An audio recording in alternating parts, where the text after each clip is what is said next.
하나님 아버지, 오늘도 주의 말씀을 전하고 나눌 때에 말씀을 담는 그릇인 영이 하나님 앞에 거룩해지게 하여 주시고, 그 말씀을 듣고 결단하는 우리의 마음과 생각이 하나님 앞에 겸손케 되게 하여 주시며, 우리의 연약한 육체가 그 말씀을 따라 움직이는 도구가 되어지도록 함께하여 주시옵소서. 믿음으로 헌금한 손길들 위에 복을 주시고, 저들의 믿음을 기억하사 하나님이 기뻐하시는 믿음의 열매들이 저들의 삶 가운데 분명히 나타나도록 도와주시옵소서. 예수님의 이름으로 기도하였습니다. 아멘.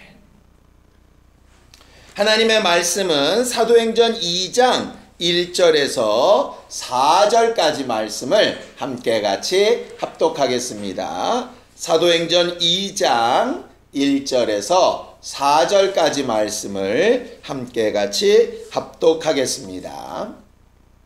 함께 읽습니다. 시작. 오순절날이 이미 이름에 그들이 다 같이 한 곳에 모였더니 호련히 하늘로부터 급하고 강한 바람 같은 소리가 있어 그들이 앉은 온 집에 가득하며 마치 불의 혀처럼 갈라지는 것들이 그들에게 보여 각 사람 위에 하나씩 임하여 있더니 그들이 다 성령의 충만함을 받고 성령이 말하게 하심을 따라 다른 언어들로 말하기를 시작하니라. 아멘. 우리 하나님은 말씀하시는 하나님이시고, 그 하신 말씀을 반드시 이루시고 실행하시는 하나님이십니다.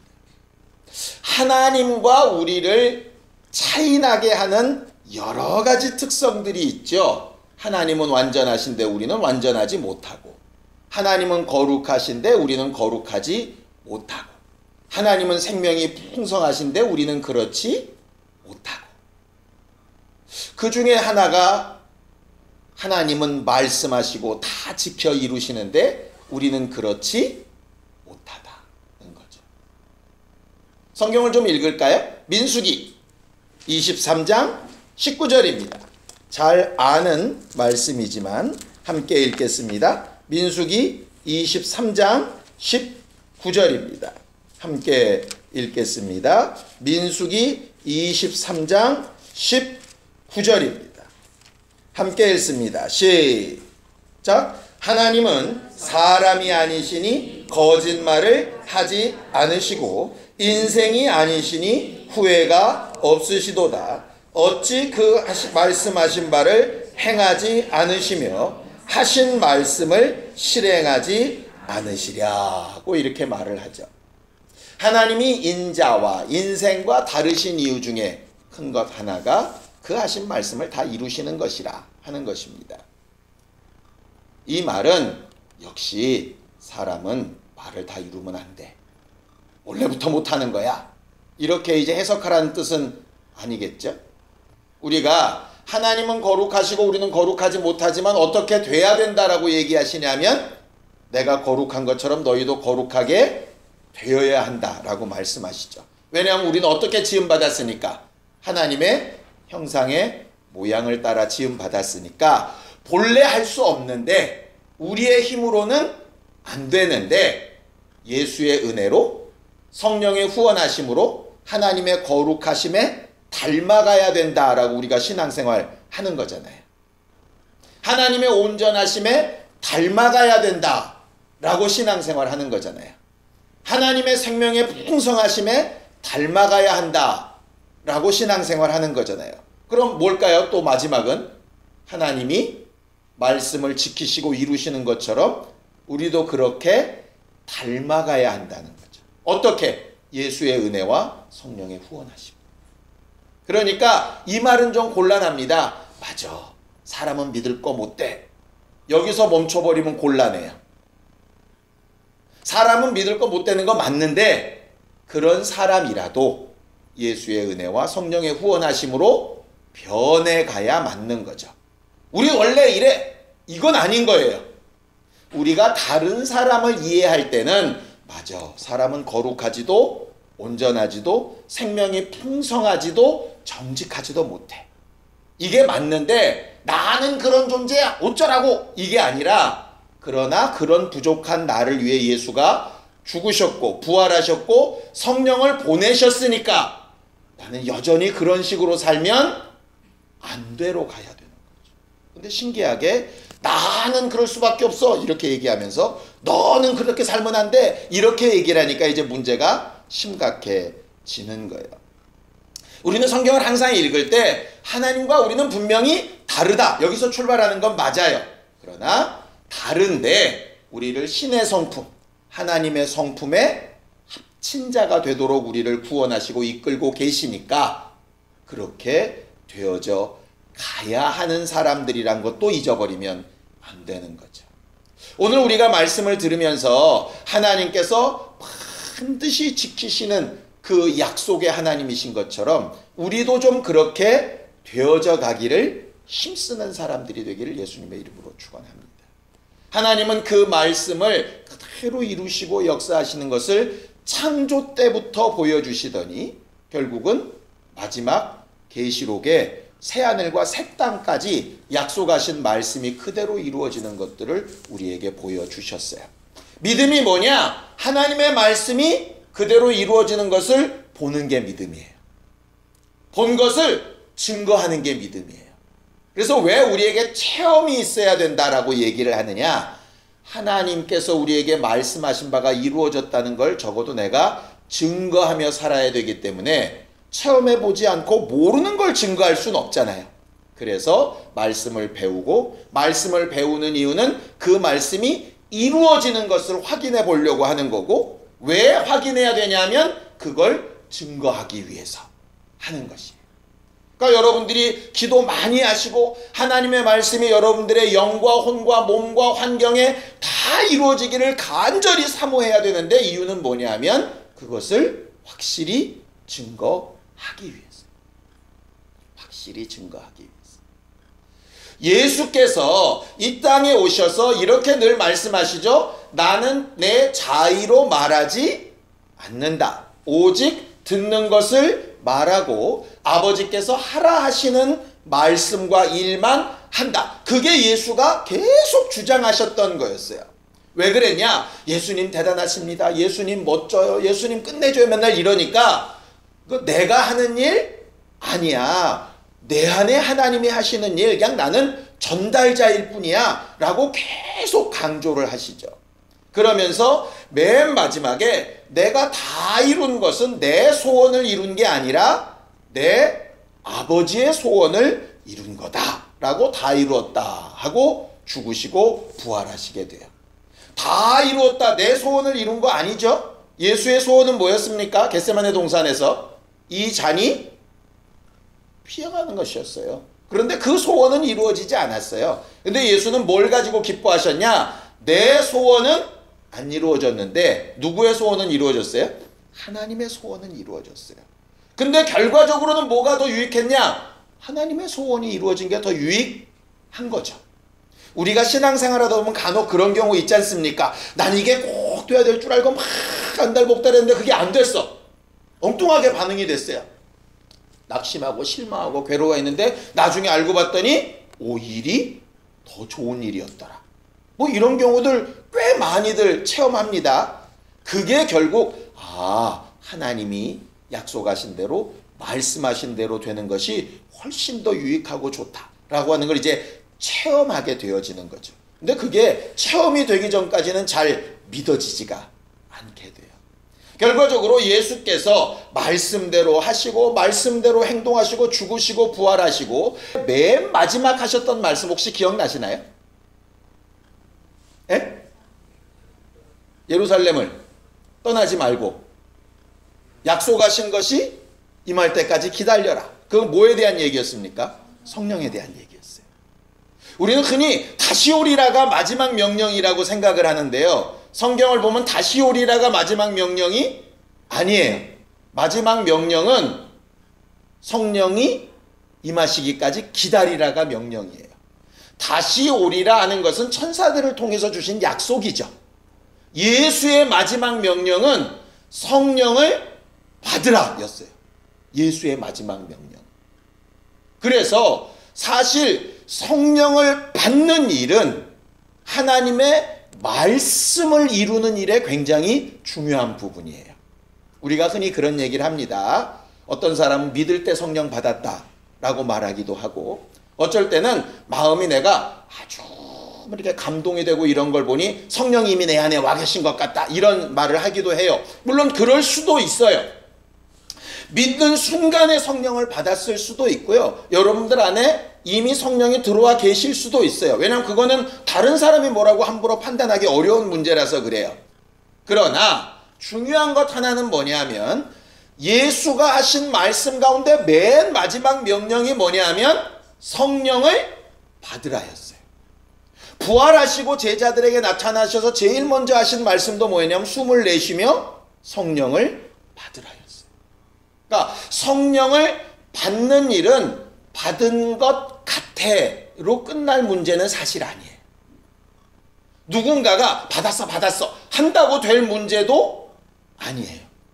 받으면 좋고, 꼭 그거 받아야 돼? 그건 받았으면 된 거 아니야? 이럴 문제도 사실 아니에요. 오해 마세요. 성령을 분명히 받은 체험이 없으면 구원을 안 받았다 이런 얘기 아니에요.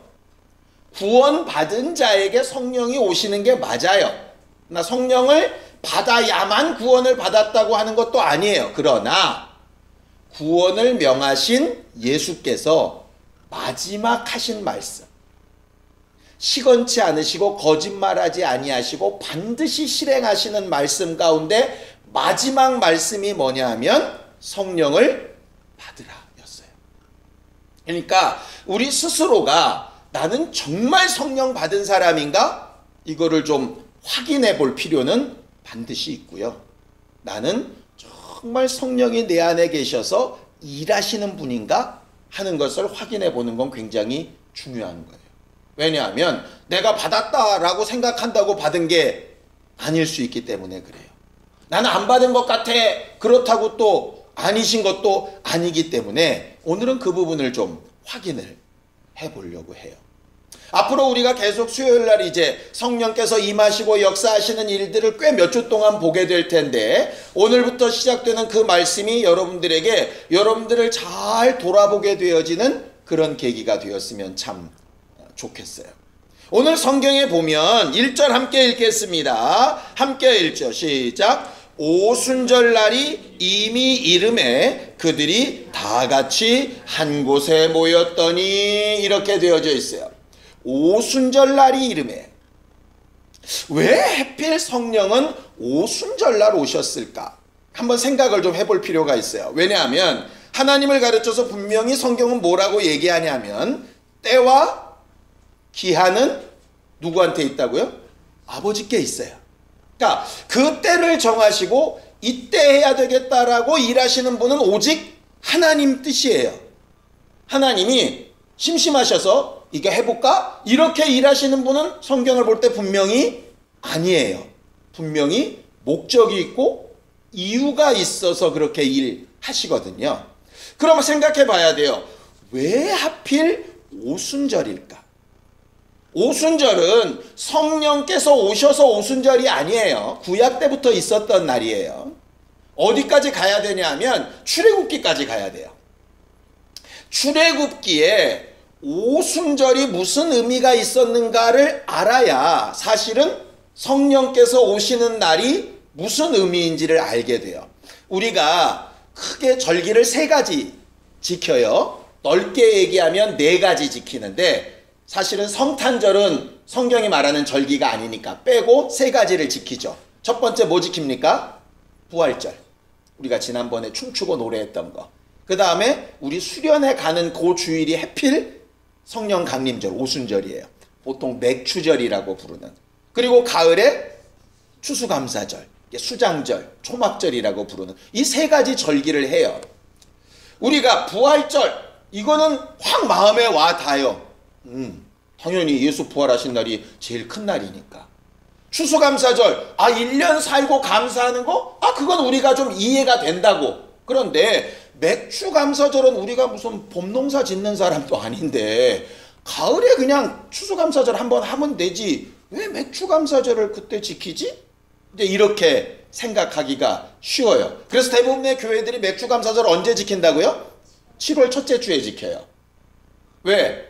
이게 애매한 거야. 부활절하고 너무 절기가 붙어가지고 뭘 의미를 얘기하려니까 애매해. 그러니까는 하반기가 시작하는 감사 이래가지고 7월 첫째 주로 이렇게 막 임의로 옮겼어요. 뭐 그게 성경적으로 맞다 틀리다 잘못됐다 뭐 이런 말 아니에요. 뭐 충분히 그럴 수 있어요. 그런데 사실 맥주절은 하반기가 시작되는 감사의 절기는 아니거든요. 본래 맥주절의 의미가 있어요. 맥주절을 사실 초실절이라고 부르거든요. 왜 초실절이라고 부르냐면 열매라는 의미에서 그래요. 이 오순절, 이 맥주절, 이 초실절이라고 부르는 이 날짜가 언제부터 시작되냐면 6월절 어린 양을 잡고 그 어린 양의 피로 구원을 받죠. 구원을 받은 다음에 며칠 만에 시내산에 오냐면 딱 50일 만에 시내산에 와요. 그래서 시내산에 와서 뭘 받은 날이 맥주절이냐면 율법을 받은 날이에요. 모세가 율법 받은 날. 그러니까 이런 거죠. 이스라엘 사람들과 성경에 보면 중단 잡족, 이스라엘 사람이 아니에요. 아브라함의 후손이 아닌 사람들이 많이 구원을 받고 나왔어요. 하나님에 대해서 잘 알아서 나온 게 아니에요. 그냥 어떻게만 알았냐? 어린 양 피 바르면 산다. 안 죽는데. 노예인 삶에서 벗어날 수 있대. 구름기둥과 불기둥만 따라오면 그 집회 무리에 모여 있으면 구원을 받는데. 그래가지고 그냥 어린 양 피 바르고 얼떨결에 그냥 살아가지고 쫄래쫄래 나와서 홍해바다 건너고 광야로 들어온 사람이 꽤 많이 있었어요. 그 중에는 하나님에 대한 분명한 생각이 있는 사람도 있고 하나님의 법으로 잘 훈련된 사람도 있고 할례받지 못한 사람들도 있고 뭐 많은 무리들이 있었던 거예요. 그런데 좋아요. 예수의 구원은 누구나 상관없으니까 성경을 한 번도 안 읽어본 사람이든 교회라는 데든 문턱도 안 밟아본 사람이든 상관없어요. 예수의 피를 의지하고 믿고 내가 따라야 되겠다 결심하는 순간에 구원받아 나오는 것처럼 그렇게 나오는 거예요. 근데 문제는 뭐냐 하면 그런 믿음으로 시작한 사람들이 하나님에 대해서 제대로 모르면 광야에 나와서 엉뚱한 짓을 하는 거예요.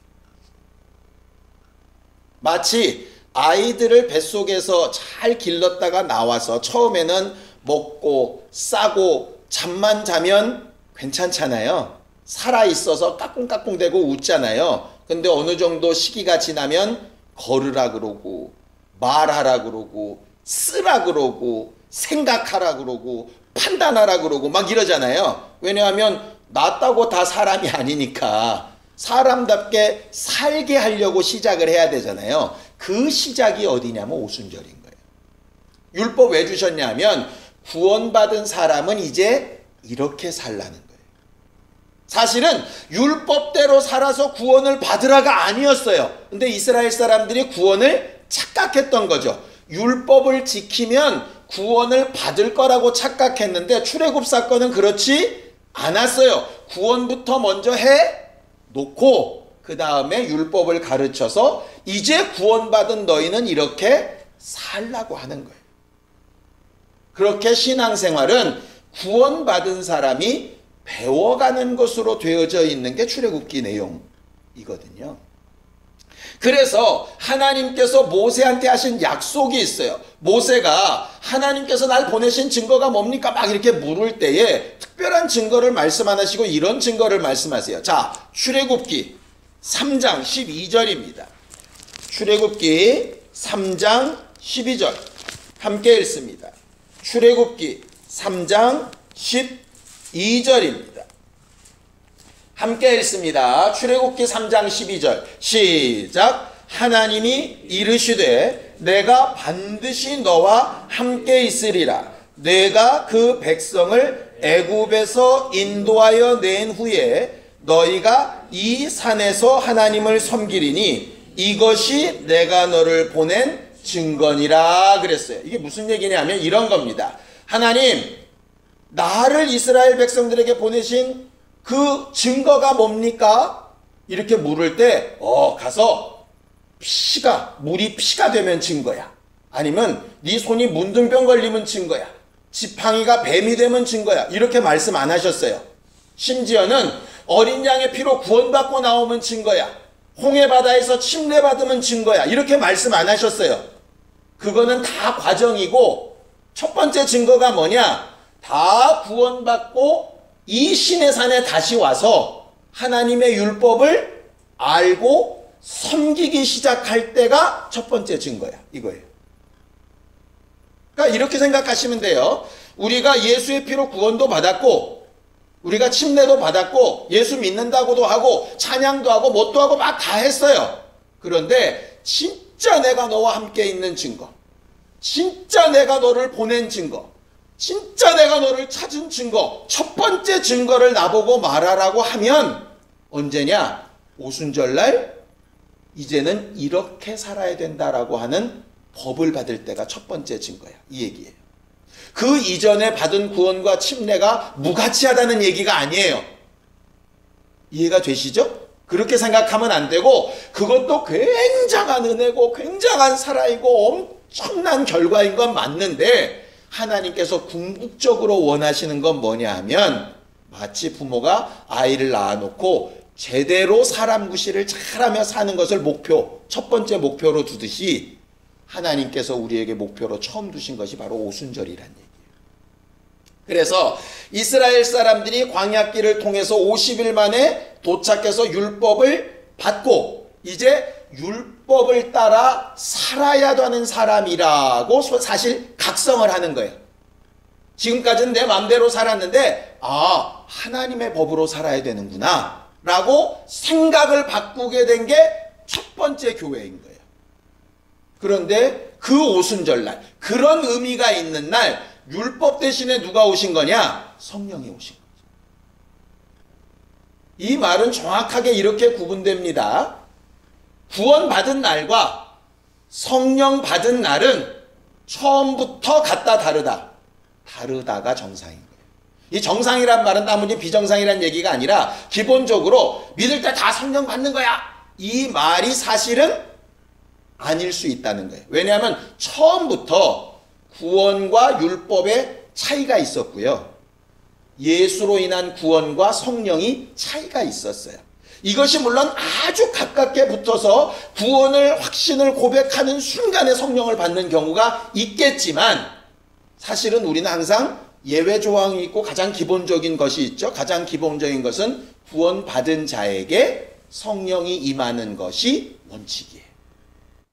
나는 예수를 믿고 구원받았다는 확신이 있어. 그러니 성령은 와 계신 거야. 이렇게만 생각하기에는 좀 우리가 성경을 다시 한번 봐볼 필요가 있는 거죠. 그래서 오늘은 성령을 받고 성령이 오셨다라고 하는 체험, 그 충만이라고 하는 게 뭔가라고 하는 걸 좀 나눠보려고 해요. 오늘 성경에 보면 이렇게 되어 있습니다. 2절 읽겠습니다. 2절 함께 읽지요. 시작. 호련히 하늘로부터 급하고 강한 바람 같은 소리가 있어 그들이 앉은 온 집에 가득하였더라. 이렇게 되어져 있죠. 이게요 되게 신기한 게 이 모습이 출애굽기의 그 오순절 모습하고 너무 똑같은 거예요. 그 다음 절 3절엔 어떻게 되어 있습니까? 시작. 마치 불의 혀처럼 갈라지는 것들이 그들에게 보여 각 사람 위에 하나씩 임하여 있더라 그랬어요. 거기는요 잘 보세요. 바람 소리가 들렸다는 얘기가 아니에요. 급하고 강한 바람 같은 소리라 그랬지 바람 소리란 얘기가 아니에요. 그리고 불의 혀처럼 갈라지는 것이라 그랬지 불이라는 얘기도 아니에요. 그러니까 불바다라는 틀린 거예요. 틀린 거고 이게 지금 왜 이런 표현을 썼을까 봤더니 오순절날 출애굽기 내용의 그대로 복사판이에요. 자, 성경을 좀 볼까요? 출애굽기 19장 18절 19절입니다. 출애굽기 19장 18절 19절입니다. 함께 읽겠습니다. 아까 우리가 읽은 오순절날 마가다락방 사건을 좀 머릿속에 기억하면서 보세요. 자, 출애굽기 19장 18절 19절 시작. 시내산에 연기가 자욱하니 여호와께서 불 가운데서 거기 강림하심이라. 그 연기가 옹기까마 연기같이 떠오르고 온 산이 크게 진동하며 나팔 소리가 점점 커질 때에 모세가 말한즉 하나님이 음성으로 대답하시더라 그랬어요. 그 앞에 16절에 보면 우레와 번개와 빽빽한 구름과 나팔 소리와 흔들리는 것과 이런 것들이 막 있어요. 결과적으로 강하고 급한 바람 소리 같은 이라고 하는 말은 흔들림에 대한 부분이고요. 그리고 불의 혀처럼 갈라지는 것이란 얘기가 불꽃 가운데 나타나신 하나님의 형상과 같은 것이에요. 그리고 호련히 나타난 것과 또 그 가운데 말이 시작된 것들을 보면 모세가 하나님의 말씀으로 이렇게 대언하게 되는 내용들이 이렇게 나오게 되죠. 더 재밌는 건 뭔지 아십니까? 출애굽기 19장 바로 앞에 18장에 그렇게 나타나는 역사 바로 전에 무슨 일이 있냐면 100부장, 50부장 이 사람들 일꾼 세우는 얘기가 나오는데 우린 지난주에 봤죠? 오순절 성령 오시기 바로 직전에 마띠아 세우는 얘기가 나오잖아요. 이게 아주 정확하게 데칼코마니처럼 딱 겹치는 거예요. 하나님이 일하시는 방법과 방향이. 그러니까 유대인들의 입장에서는 이 오순절 사건을 딱 볼 때 어떤 느낌이 드느냐? 오, 이거 출애굽 사건 때 율법 주신 얘기네. 바로 알아듣는 거죠. 모르는 우리는 그게 뭐야? 불꽃이 뭐야? 바람이 뭐야? 막 이럴 때 아는 사람은 이렇게 대충 얘기해도 알잖아요. 과거의 추억을 공유하고 있는 사람 말이에요. 예를 들어 우리는 몰라도 세리 자매하고 사라 자매는 야 우리 고등학교 때 그때 거기 산에 놀러 갔을 때 이러면 아 맞아 이러는데 우리는 몰라. 이런 거 비슷한 거죠. 결과적으로 오순절 사건은 뭐냐면 불꽃이냐 바람이냐 지금 이게 지금 중요한 게 아니고요. 분명한 하나님의 역사가 체험되고 느껴졌다는 거예요. 어떻게 그냥 생각하다 보니까 받은 것 같아 이게 아니라 분명한 체험이 있었어요. 분명한 체험. 그런데 이것은 다 각각 다를 수 있어요. 어떤 사람은 기도하는 중에 어떤 사람은 찬양하는 중에 어떤 사람은 말씀 듣는 중에 분명한 체험. 근데 어떤 게 있냐? 호련히 그래서 호련히 이날 하나님께서 출애굽기에 나타나실 때에도 급격하게 나타나시거든요. 정해진 시간에 약속대로 나타나시는 게 아니에요. 그냥 호련이에요. 이 호련이라는 말이 무슨 뜻인가를 봤더니 이렇게 되는 거예요. 성령을 받고 성령 충만하게 되는 것은 시간이 가다 보니 언젠가란 뜻이 아니에요. 어느 한순간이란 뜻이에요. 야 요즘 내가 마음이 뜨끈뜨끈해지는 거 보니까 성령을 받으려는가 보다. 이게 아닌 거예요. 어느 날 갑자기라는 얘기. 사모할 때 어느 날 갑자기. 그러니까 하나님의 역사하심은 우리가 볼 때 10만큼 되어지면 1, 2, 3, 4, 5, 6, 7, 8 이렇게 가지 않는 경우가 태반이에요. 그래서 우리가 간혹 실망하거든요. 한 10가지 응답될 것 같으면 이게 말 그대로 지금쯤은 한 절반쯤 가야 되는 거 아니야? 예를 들어 내 남편이 변화되기를 원하는데 변화되고 싶은 마음이 이만큼이에요. 그러면 내가 막 기도했으면 한 반년 기도했으니까 한 3분의 1쯤은 변해야 되는 거 아니야? 그런데 안 그러는 거야 이게. 애가 여전히 똑같아. 근데 언제 역사가 일어나냐? 성령이 하시는 일은 어느 날 갑자기예요. 절대로 혼자 살겠다는 애가 갑자기 어느 날 결혼을 하겠다고 바뀐다던가. 절대로 예수 믿음 내가 손에 장을 지지겠다고 했던 사람이 갑자기 예수를 믿겠다고 나타나던가. 그거는 성령의 역사로밖에는 해석할 수가 없어요. 그러니까 성령의 역사는 뭐냐면 내 예상과 다른 급박한 것이란 뜻이에요. 그러니까 성령의 역사를 내 한계 안에 제발 가둬두지 마세요. 성령의 충만함을 원하고 성령께서 역사하시기를 원한다면 내 한계에 성령을 가두지 마세요. 그냥 그분께 의탁하는 거예요. 언제가 될지 몰라도 그분이 가장 좋은 때에 순식간에 하실 거예요. 그리고 그 역할은 마치 급하고 강한 바람 소리처럼, 여기 급하고 강한 바람 소리 같다는 얘기를 예수께서도 쓰시거든요. 성령으로 난 사람은 어떤 사람이냐? 어디로부터 와서 어디로 가는지 알지 못한다 이러셔서, 이게 무슨 얘기냐면요, 이게 자초지정 상관없이 갑자기 확 이루어지는 일이라는 얘기예요. 근데 우리는 그렇게 생각을 안 해. 야, 저 사람 한 2년 예수 믿고 설교 듣고 이랬으니까 변하겠지. 그렇지 않아요. 성령이 하시는 일은 10년 가도 어쩔 때는 안 변하고요, 어쩔 때는 하루만 해도 변하는 거예요. 그러니까 바람 같은 이란 얘기가 바로 그런 뜻이에요.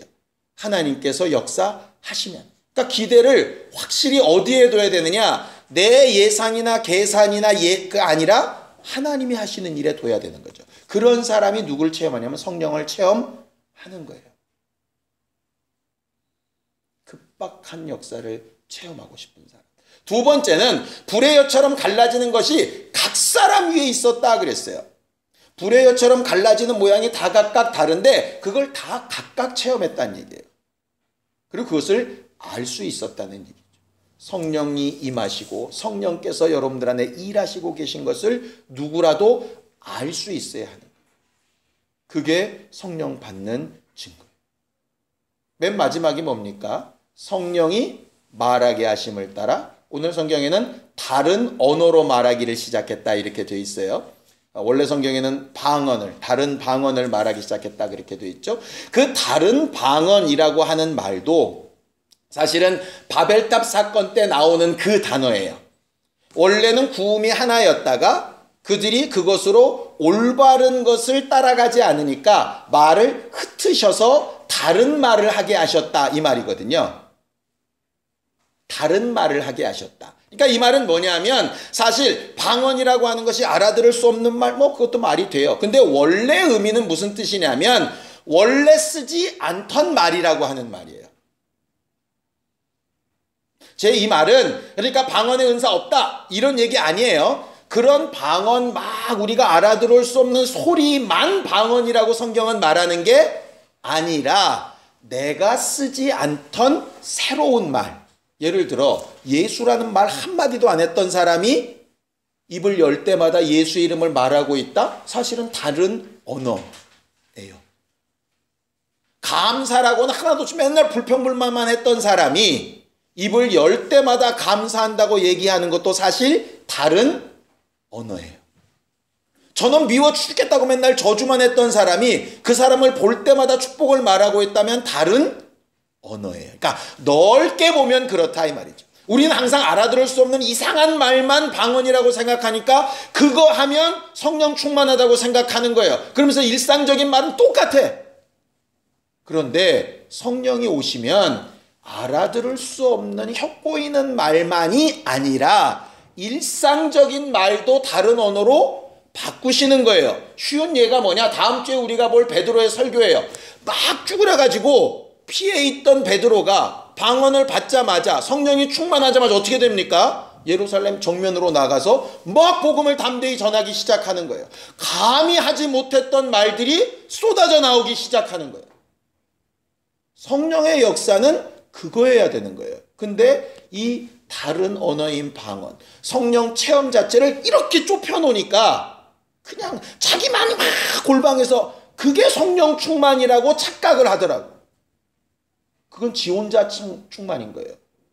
성령은 그거 하러 오신 분이 아니거든요. 말씀이 이루어지고 증거되기를 원하시는 건데 더 공개적이고 더 외향적이고 더 적나라하게 드러나야 사실은 성령 충만인 건데 자기 혼자만 막 이러고 있고 뭔가 신비한 막 하늘 나르는 체험하는 게 성령 충만이라고 착각하면 실상은 성령의 역사를 굉장히 잘못 보고 있는 거죠. 마치 율법을 받은 이스라엘 사람들이 그들의 삶의 형식 자체가 완전히 바뀌어버리는 것처럼 성령 받은 사람들은 삶의 형식이 바뀌어야 되는 거예요. 정말 내가 성령 받았는지, 정말 내가 성령 충만한 사람인지 뭘로 알 수 있느냐? 몇 가지 은사만으로? 아니요. 내 지금 삶이 어떤 방향으로 변화가고 있는지를 봐야 돼요. 하나님을 더 전적으로 신뢰하고 의뢰하고 있는지를 봐야 되는 거예요. 내 입의 말이 평소의 말과 같은지 다른지를 봐야 하는 거예요. 성령의 역사가 그렇게 드러나야 되는 거예요. 우리는 그런 의미에서 성령을 받았다면 정말 내 안에 계신 성령께서 그렇게 일하실 수 있도록 충만하게 되어져 가야 하는 것이고, 아직 성령을 받았는지 안 받았는지 몰랐다면 정말 분명히 받은 증거와 확신이 내게 있도록 기도에 전혀 힘쓰고 말씀대로 하려고 수고해봐야 하는 것이고, 하나님께서 일하신 증거가 내 안에 있기를 사모해야 되는 거예요. 우리는 앞으로 매주간 성령께서 임하신 이후에 하나님의 사람들이 변해갔던 모습들을 계속 보게 될 텐데, 그러한 아주 올바른 성령을 보내신 목적과 삶의 이유들이 우리 안에서 잘 드러나는 교회들이 되기를 예수님의 이름으로 축원합니다. 이 시간 함께 같이 기도할 때, 하나님, 우리 안에 주 예수의 피로 구원하셨고 예수 이름을 부르게 하셨고 하나님의 자녀가 되게 하셨으니, 성령께서 약속하신 대로 우리 안에 들어오셔서 우리가 살아가야 될 길과 방향을 제대로 가르치시고 들어와 계신 성령의 인도하심을 얻게 하시고 증거들이 나타나게 하시고 다른 말들을 할 수 있게 하시고 주를 신뢰하여 바람같이 호련히 역사하시는 주의 증거가 불꽃같이 분명한 것들로 우리 안에 확실히 나타나고 증거되는 삶을 살게 하여 주시옵소서. 함께 같이 기도하겠습니다. 하나님 아버지, 하나님께서 우리를 도우시고 인도하셔서 주 예수 보혈의 은혜와 예수 이름을 인정하며 부르짖는 자에게 자녀된 권세를 주신 것처럼 약속하신 성령도 우리 안에 각각 임하고 충만케 하여 주셔서 일생 살아가는 동안에 성령 충만한 증거와 역사를 마음껏 드러내며 하나님의 말씀이 우리 안에 이루어진 증거를 나타내고 고백하는 교회들이 되게 하여 주시옵소서. 성령의 말하게 하심을 따라 다른 말들을 하기 시작할 때에 예수와 생명과 구원과 은혜와 하나님께서 우리에게 베푸신 평안과 위로에 대하여 담대히 말할 수 있는 신령한 성령의 사람들이 되게 우리 모두를 축복하여 주시옵소서. 이제는 우리 주 예수 그리스도의 은혜와 하나님 아버지의 극진하신 사랑과 성령님의 감동하시고 역사하시는 분명한 증거가 오직 성령으로 충만함을 받기를 원하는 우리 모두 위에 이제부터 영원까지 함께 있을지어다. 아멘.